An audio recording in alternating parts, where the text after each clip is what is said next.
Thank you for tuning in to Mr. Cliff's Toy Shop. On today's review, we take a look at the Super 7 Thundercats Ultimate Captain Cracker. Today I'll be reviewing this figure in the following categories: accessories, articulation, design, is it essential to your collection, functionality, and price. Once all scores are totaled, I'll give you my opinion if this figure is a pass or a purchase. So for accessories, we really get a decent spread, starting with what I'm going to call the pirate sword. It is all casted in gray. Wish this would have had more details and color to it. Then we have a blade, casted in that same color, however the handle is painted. We do have a wrench. The figure comes with 3 pair of hands in total, 2 on the figure which are fisted. I feel like my focus isn't working.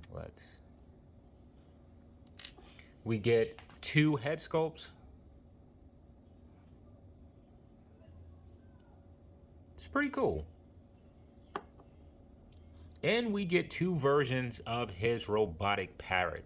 One with the wings spread. I am really digging the colors on this one. You have a nice orange going into a gunmetal gray, and the beak is painted gold. Though this color gold is different from the talons, which appear to be bronze. Really like how this is painted. And then you get one with the wings that are closed. So for overall accessories, I am very satisfied, and I'm going to give Captain Cracker a 10 out of 10. So for articulation, let's go ahead and start with the head. So the head really doesn't look up much at all. He's unable to bury his own chin. It does turn, and you get some pivot. The arm is able to, what is the arm able to do? Kick out that much. You do have, I'm going to call this an upper bicep cut. You do have another point of rotation at the wrist. The wrists are on a hinge, which are horizontal, going side to side. The elbow is single jointed, only bending in that much. So with the torso, we have a diaphragm cut, bending forward that much, bending back barely any at all. We do have rotation at the waist. The legs are able to come all the way out to the side. That is very good. They're able to kick forward that much, backwards that much. You do have some rotation. Coming down to the foot, it barely moves down, barely moves up, barely any pivot. Really doesn't have any pivot. The knees are single jointed, bending in that much. And there is no butterfly joint. So for articulation, it is better than slide, but it does not meet that average standard. So for overall articulation, I'm going to give Captain Cracker a 5 out of 10. So for design, this is the story of Super 7 took some liberties. In looking at a lot of the colors, they're either muted or done in a saturated color, starting with the bandana. This is a lot brighter, more red in the cartoon series. Coming down to the shirt, not sure how this is appearing on camera, but it's coming across as orange. In the animated series, it's more of a goldish color. And coming to the pants themselves, yeah, the color is a little bit different, but that's not what really stands out. What stands out to me is that on the figure, the clothing is more fitted, but on the animated series, it's more loose. There's also some liberties taken for skin tone. So for example, let's take a look at the metal areas on the figure. Well, let's start here. For one, the whole figure is supposed to be a robot, but you have certain areas that stand out more. As you can see, the silver jaw, the areas on the arms, which I really like. In the cartoon, this is a lot darker, more of a gunmetal gray. I actually prefer what Super 7 did here, even though it's not accurate to the cartoon itself. So looking at the Super 7 figures, what they do with most of their action figures is really trying not to break up the lines on the figure. It reminds me a lot of the old McFarlane toys. With that, it works out a lot for the design of it, but it suffers when it comes to the articulation. So for design, Captain Cracker is not an exact representation of the cartoon, though the figure is pretty close. So for overall design, I'm going to give Captain Cracker a 7 out of 10. So is Captain Cracker essential to your collection? So before we go down that rabbit hole, I must admit that I had Captain Cracker confused with another character. So there's a pretty similar character in the Thundercats animated series. I think he goes by the name of Hammerhead. He's also a pirate. He has a big metal hand, reminds you of Fisto. And for some reason, I thought that was Captain Cracker. When I look at Captain Cracker, I don't remember this toy as a kid. Man, I had so many action figures, and Thundercats were amongst those action figures, but I really don't remember this one. So let's dive into some quick history. Captain Cracker is a robotic pirate, and he drives around on a spaceship which is called the Jolly Rogers, excuse me. He has a robotic parrot, and if you could guess, the parrot name is Polly. So Captain Cracker appeared in only 3 episodes of the original series, and I think for 2 of those episodes, certainly for the first one, it was less focused on the Thundercats and more focused on Mandora. If you're not familiar with Mandora, Google the name Thundercats, it'll pop up who that is. So now, if you are looking to purchase Captain Cracker, are there different ones available? The answer is yes. LJN, the maker of the original Thundercats toys, actually made a Thundercracker. If you're looking to pick him up now, it is very expensive, whether mint on card or loose. Oh, I said mint on card. I really don't like that term. If you're looking for a loose figure, it's retailing for about $300. If you're looking for something on card, $400 and up. Outside of LJN and of course now Super 7, I don't believe we received another variation of Super 7, even for the 2011 series which Bandai made toys of. So if you're looking for this character, this is absolutely your best option. So as far as being essential to your collection, I'm going to give Captain Cracker a 7 out of 10. So for functionality, let's start with the stand test. I had a problem at first getting the figure to stand. If you're going to stand him, you need to spread the legs. So on his right side, he has his peg leg, and it is not flat. If you can see, it is leaning towards an angle. So the best way to get him to stand is to spread his legs to spread out that weight. So one of the things that I want to talk about before we replace the head sculpt, and maybe we'll talk about it more once the head sculpt is replaced, is looking at the neck. Now, this neck should have been articulated. If it was articulated, we would have had great range of movement. However, looking at how the neck here is angled, it really doesn't allow for the head to get much movement, whether if you're trying to get him to look up or look down. Whoa, sorry about that. So yeah, and the head is not even on a movable ball peg, which absolutely sucks. All right, so coming down to the arms, I'm pretty satisfied with how this was done. So this is fine. It should have been another point of rotation under the elbow to help deal with the limited range with this single jointed elbow. This is very limited. Also, this is a figure who has weapons, so the hinge should not have been horizontal. It should have been vertical, allowing him to move his weapons up and down. So with the diaphragm cut, I am happy it's here, especially after reviewing Sly, but it doesn't provide as much range as it should. You get some forward, really none backwards. And I'm not sure what's going on with this leg joint. It's okay, but it feels a little bit wonky. And one thing that I failed to mention in the design aspect, and that's why the score is where it is, I do not like how this looks here. Really don't like how they designed this opening. It does not look good. And if you look, zoom in here, I have an area to where the plastic is starting to get a little bit beat up.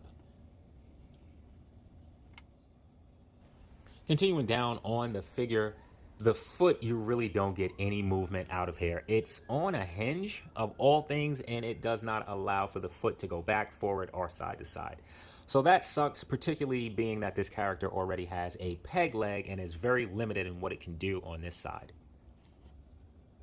So let's go ahead and pop the secondary head sculpt on. All right, that's done so easy enough. Let me take a look at the hands and see if I can find some weapon holding hands. Which one are for weapons? Assuming it's these hands, I'm going to go ahead and pop both of them on.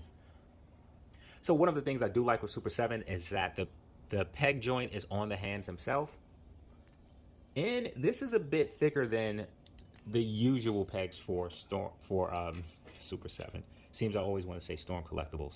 All right, so I just noticed something. So when it comes to the left hand, you actually get a reaching hand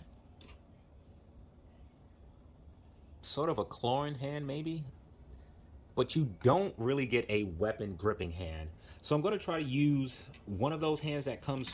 We're going to try to use this one. Maybe we can get some things to fit in here.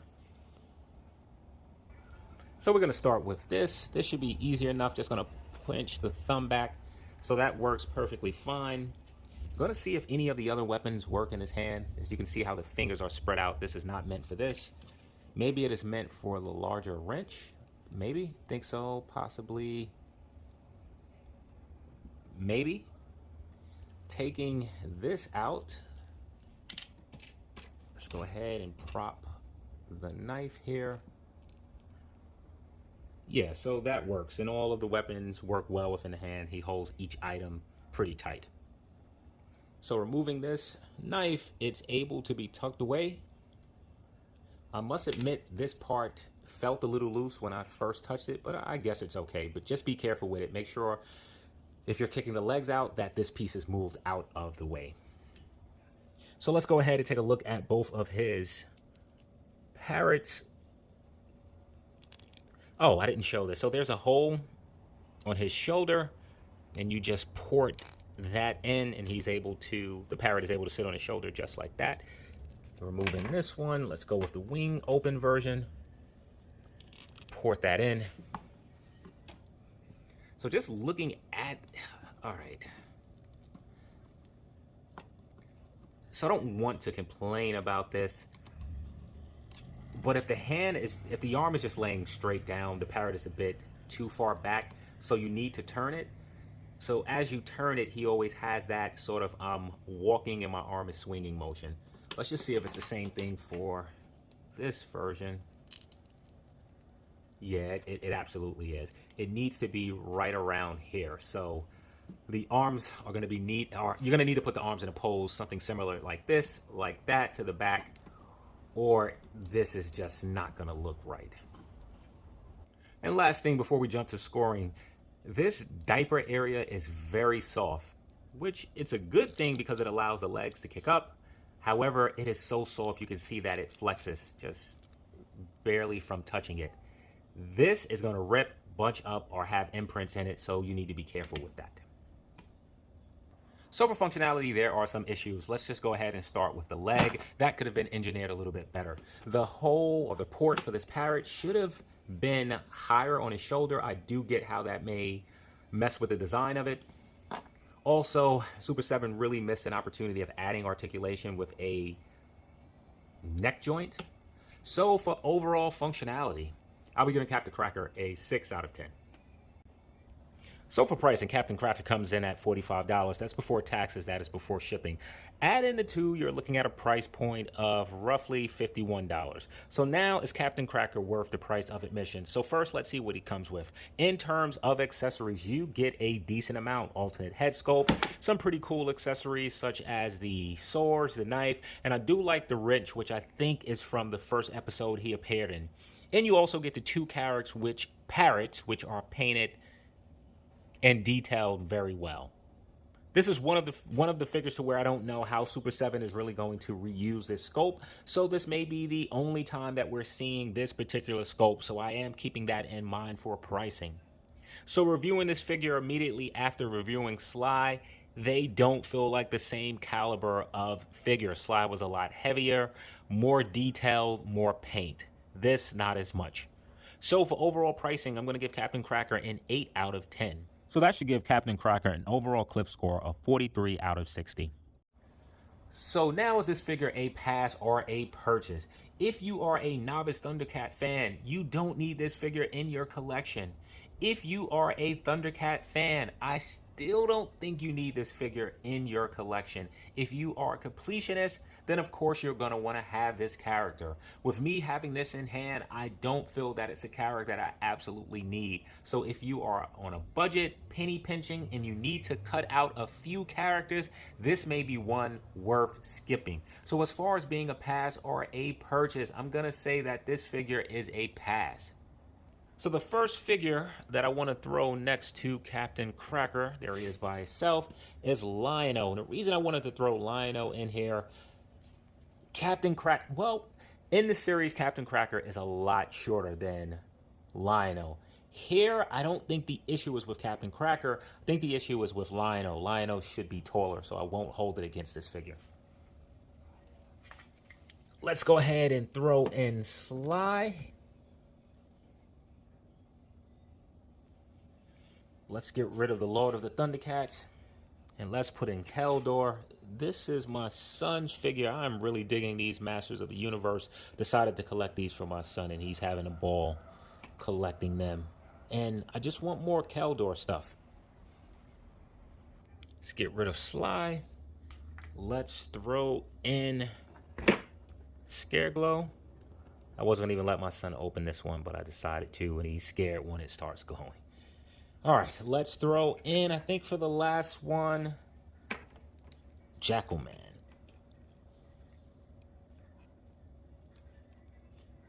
All right, so I want to thank you for tuning in to Mr. Cliff's Toy Shop. I hope to see you during the next review.